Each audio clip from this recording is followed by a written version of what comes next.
You know I don't play right. I'll put up a good fight. Just give me the word, You know I don't play right. You know I don't play right. You know I don't play. CRD numărul 1 Mărișel, județul Cluj, adică Cupa României la downhill, prima etapă din 2025. Toată lumea pe zonă, foarte mulți rideri entuziasmați, fiind primul race din sezon, evident că așteptările sunt destul de mari, lumea s-a pregătit, și-a mai cumpărat biciclete, echipamentul nou, s-a mai antrenat, e lume nouă în cursele astea și traseul de aici, de la Mărișel, evoluează de la an la an. Secțiunile noi sunt foarte mișto. Ca băieții care l-au făcut foarte bine, le dau nota 10 din toate.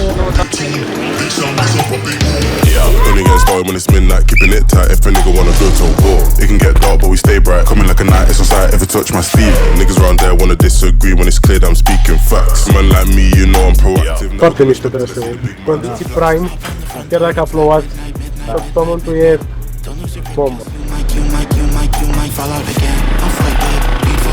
Băi, astăzi e o zi importantă, este prima etapă de cupă a României. Strategia este, în primul rând, să nu cădem, pentru că este traseu foarte schimbător.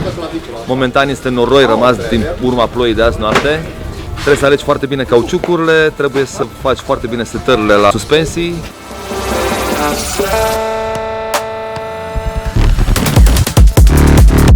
Am așteptat momentul ăsta de anul trecut să vin aici și să mă dau tare să rup. Anul ăsta vreau să câștig.